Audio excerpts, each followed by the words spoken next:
My life looked perfect, but inside, everything had rotted long ago. Every morning, I woke up in a big house where silence cut deeper than shouts. Marcus, my husband, sat at the table, glued to his phone, never looking up. We hadn't talked in months, unless you count brief exchanges about bills or dinner. I looked at him and couldn't remember the last time I felt the warmth of his hands. All we had left was the habit of living together. But that day, something shifted. My nephew Finn, my sister Laura's son, came to Nashville for the summer. He was like a hurricane, a 20-year-old volunteer, full of ideas and life I'd long forgotten. When he suggested a walk around the city, I agreed without thinking. Maybe I just wanted a distraction from the emptiness of the house. But deep down, something dangerous stirred, something I couldn't name.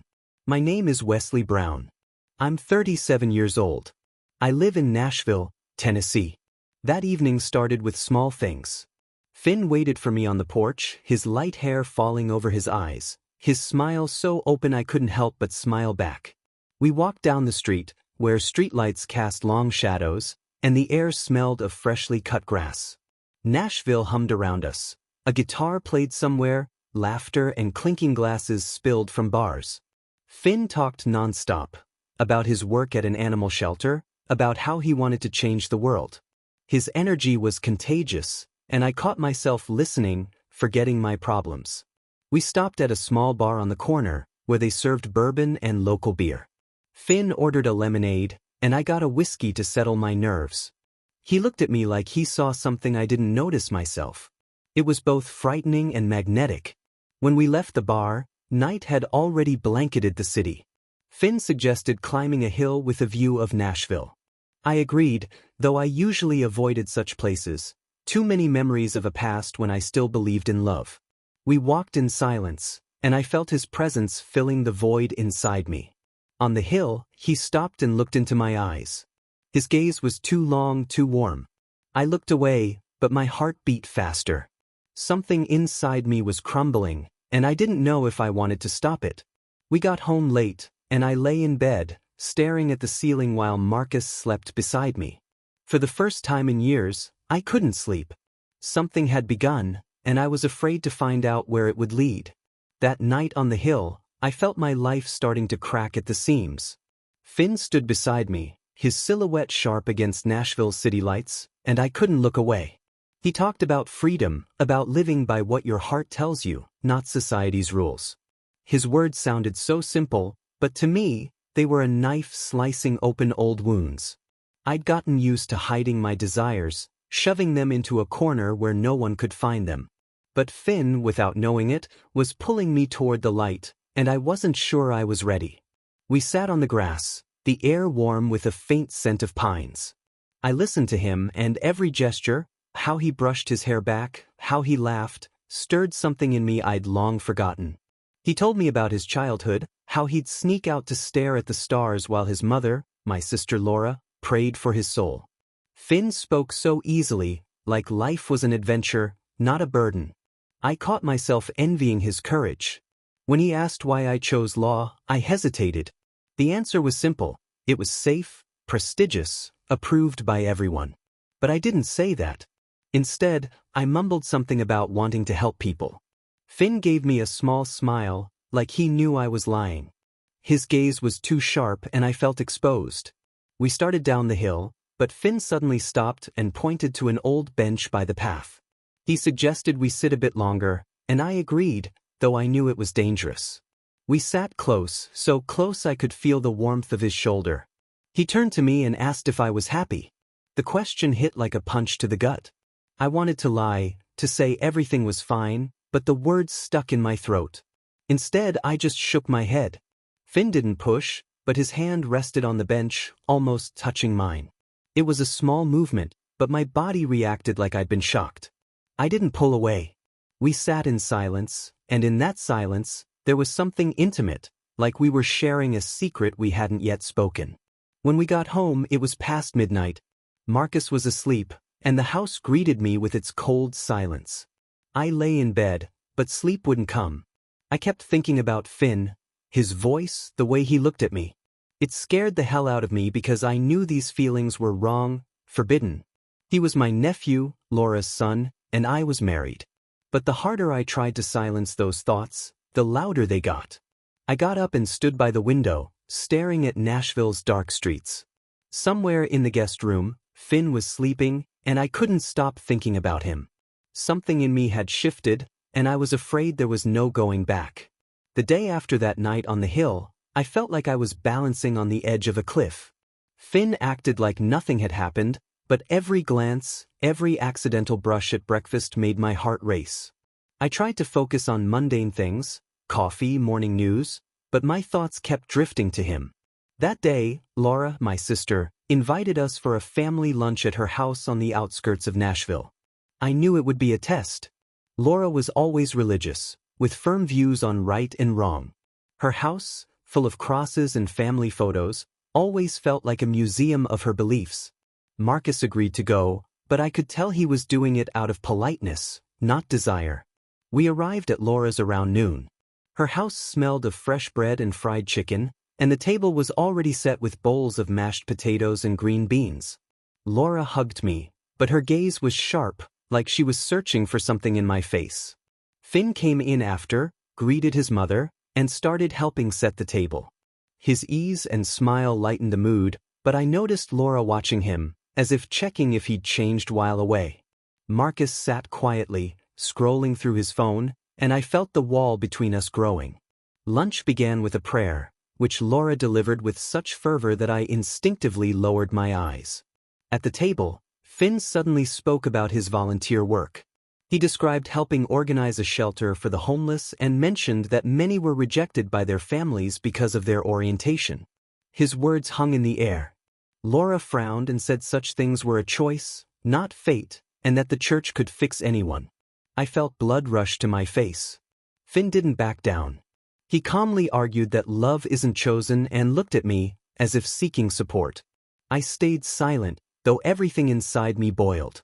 Marcus cleared his throat and changed the subject, asking about Laura's garden plans.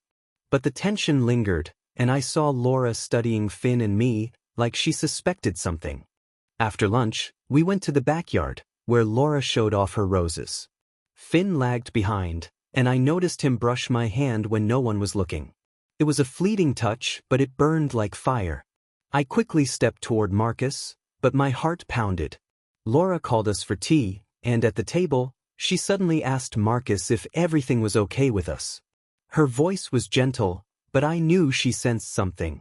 Marcus said everything was fine, but his tone was cold as ice. Finn stared into his cup, but I felt his gaze even without looking up.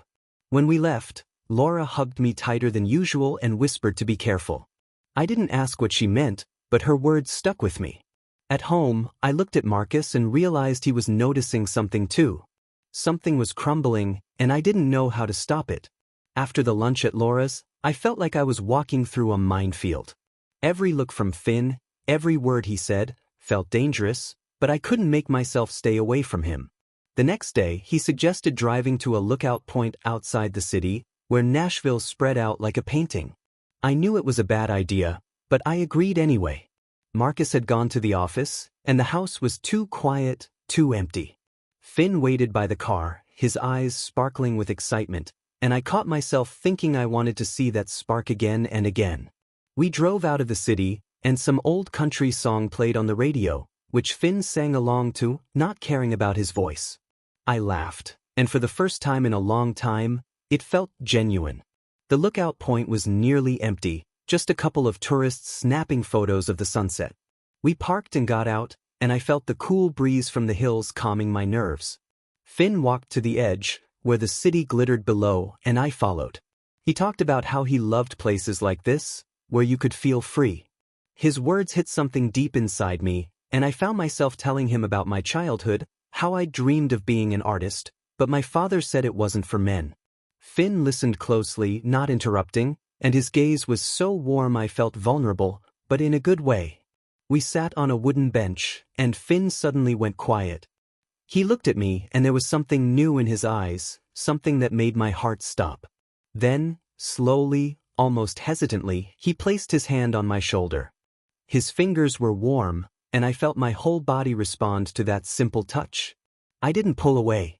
I knew it was wrong, but in that moment, I wanted nothing but that closeness. We sat like that for a few seconds and time seemed to freeze. His hand stayed on my shoulder, and I felt a warmth spreading through me, like a soft current. It wasn't overt, but there was so much intimacy in that gesture I could barely breathe. When we got back to the car, the sun had set and the sky was a deep purple. Finn was quiet, but I saw him stealing glances at me. I tried to focus on the road, but my thoughts were a mess. What was I doing? He was my nephew, Laura's son, and I was married. But the more I tried to stop myself, the more I wanted to be near him.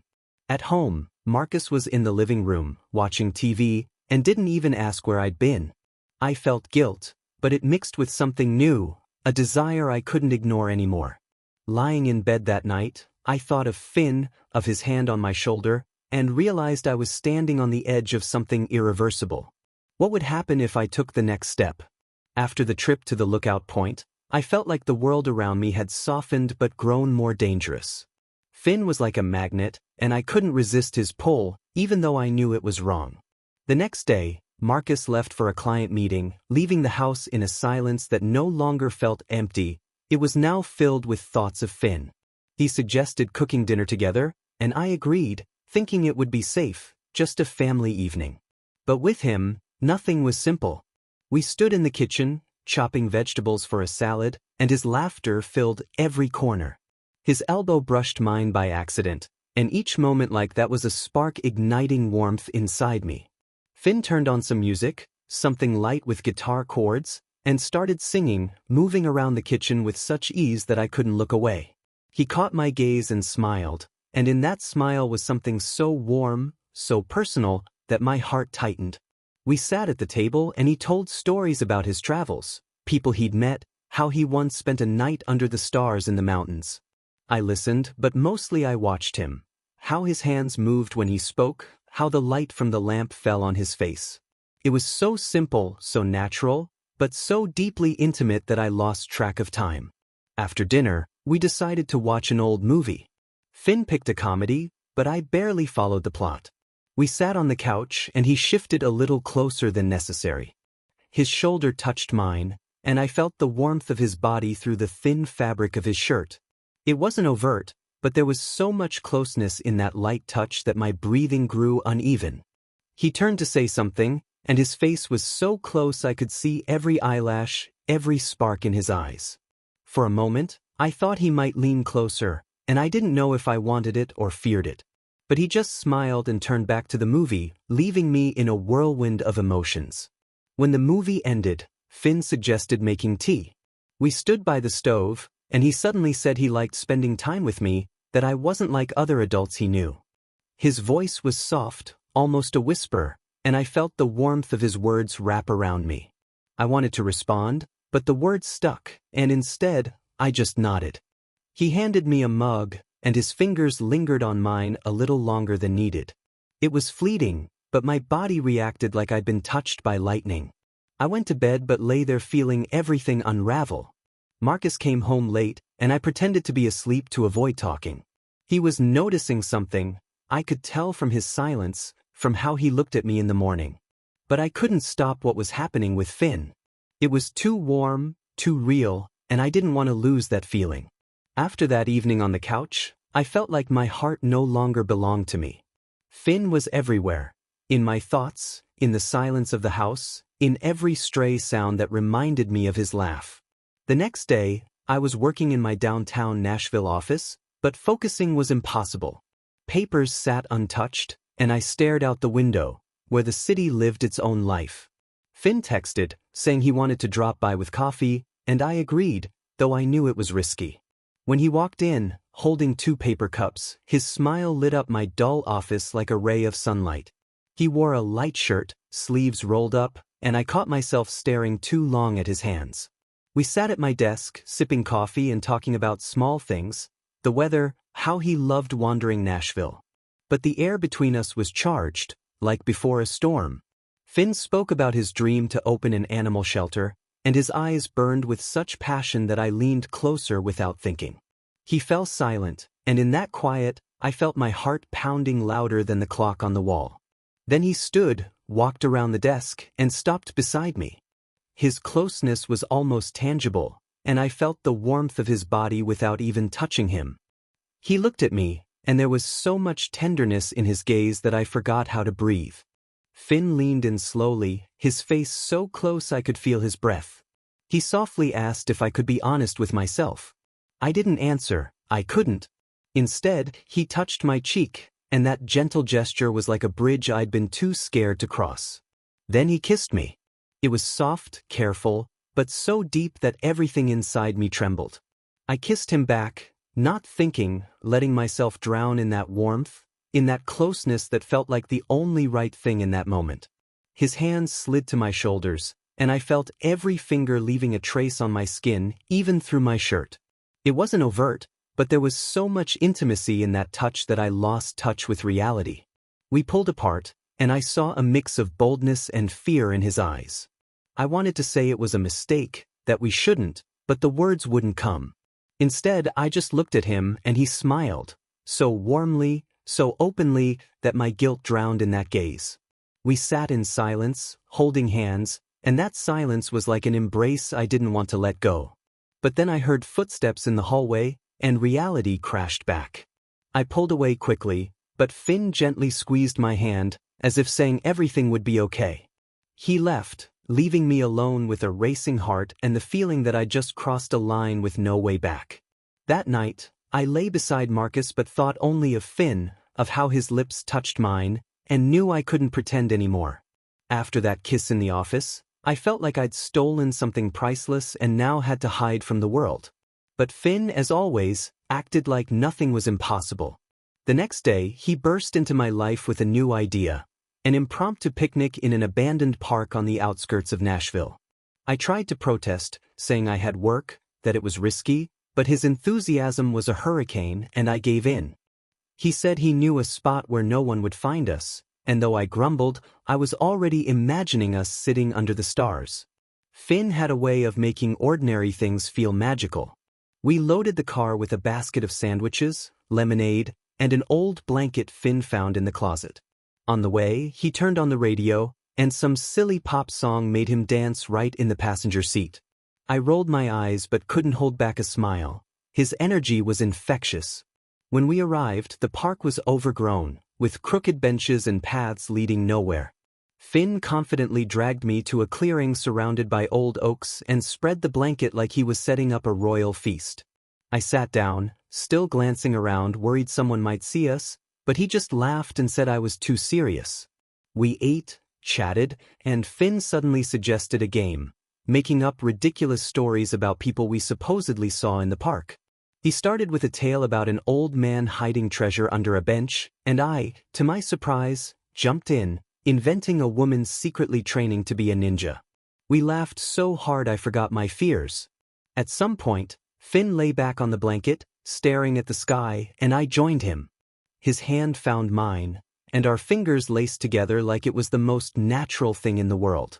It was so simple but so warm that I felt my heart beating in time with his breathing. We lay there, watching the stars, and for the first time in forever, I felt alive. But the fun stopped when Finn mentioned that Laura had started asking questions. She noticed he'd been gone more often and even asked if he was seeing someone. Finn brushed it off with a joke, but I saw worry in his eyes. We fell silent, and I felt reality creeping back in. We packed up and drove home, but in the car, Finn turned to me and said he didn't regret anything. His voice was so sincere that I squeezed his hand without thinking. At home, Marcus looked at me colder than usual, and I knew he sensed something. Laura, Marcus, they were like shadows closing in on our secret. But in that moment, under the stars, I knew I didn't want to let go of this warmth, even if it burned everything down. That night after the picnic, I lay in bed feeling my heart torn between fear and desire. Finn was like a light I couldn't stop reaching for, but the shadows around us were closing in. Marcus was noticing more. His silence had turned into a cold, heavy stare I couldn't ignore. The next day, he came home earlier than usual, and I knew something was wrong. He stood in the living room, holding my phone, which I'd left on the table. His face was stone, but his eyes burned with pain and anger. He asked who Finn was and why we texted so often. His voice trembled, and I felt the floor drop out from under me. I tried to explain that Finn was just my nephew, that we were spending time together, but the words sounded hollow even to me. Marcus tossed the phone onto the couch and said he'd seen us yesterday in the car, coming back from the park. He saw how Finn looked at me, how I squeezed his hand. It wasn't an accusation but a statement of fact, and that made it hurt more. I stood there, not knowing what to say because the truth was burning inside me. Marcus asked if I still loved him, and I couldn't answer. The silence was louder than any words. He nodded, like he'd expected it, and told me to get out of the house.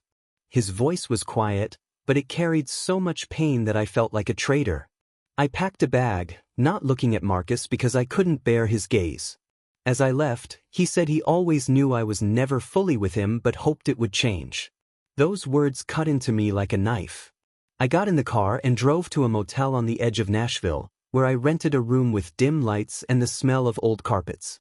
Sitting on the bed's edge, I felt everything I'd built over years, my marriage, my career, my reputation, collapsing. But in that pain, there was relief, because I was no longer hiding from myself. I thought of Finn, his smile, the way his hand touched mine under the stars, and knew I didn't regret what happened. Finn texted me late that night, asking where I was. I told him everything and he came to the motel.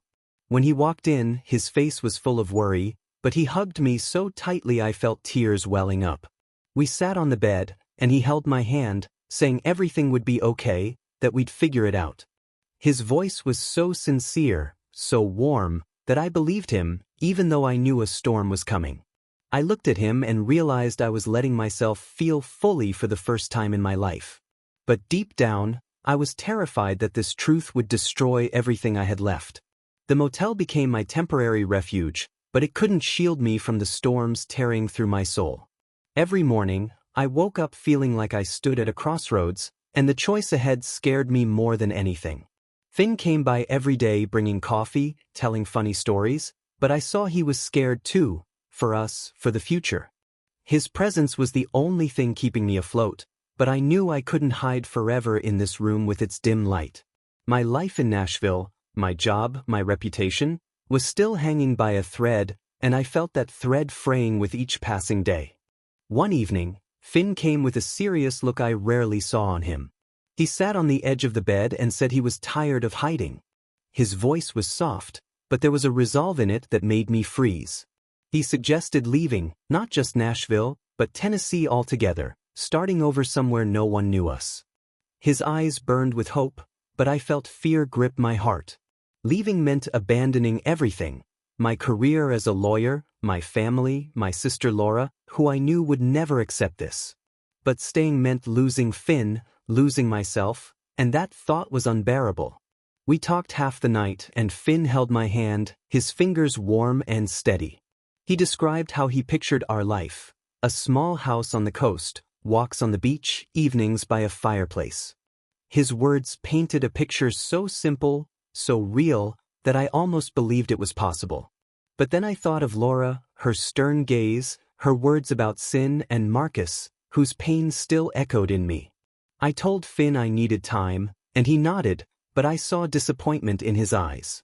He left, leaving me alone with my thoughts, and I felt loneliness crash over me like a heavy stone. The next day, I went to the office to pick up my things. Colleagues looked at me with curiosity, and I knew rumors were already spreading. My secretary, a kind woman named Clara, quietly asked if I was okay. I lied, saying I was just taking a break, but her look said she didn't buy it.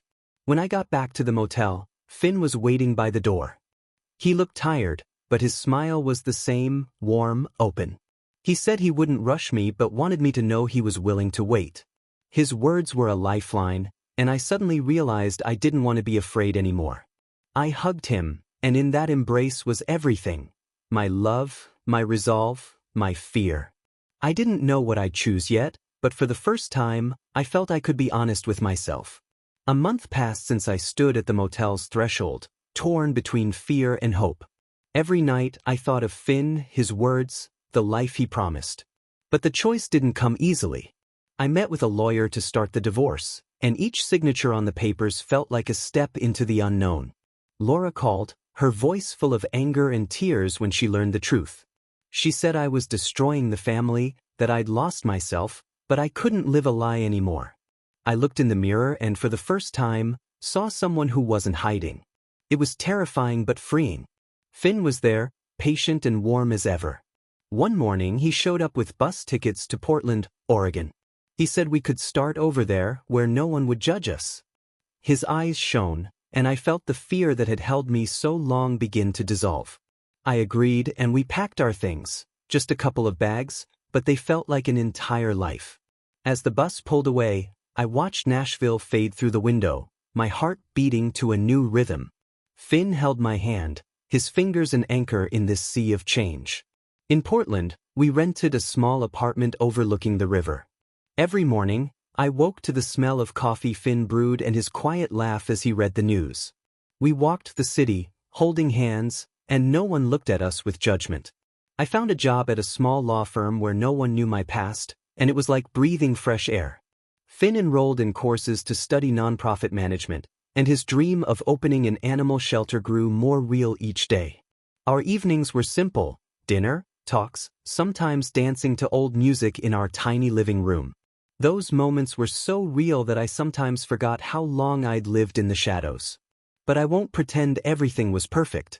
Sometimes I missed Nashville, Laura, even Marcus. I wondered if I'd done the right thing by choosing myself. And here's where I want to ask you, those who've listened to my story, what would you have done in my place? Could you leave everything for love, even if it meant losing family and home? Please share in the comments. I really want to know what you think. And one more thing, what does it mean to you to be honest with yourself? Those questions still swirl in my mind, and I'm curious how you see them. Now, watching Finn laugh as he makes us breakfast, I know I made a choice that gave me life. We don't know what tomorrow holds, but today, I'm happy. And that feeling, it's like the sunrise I waited so long for. Our story doesn't end here, it's just beginning, and I'm ready to face whatever it brings.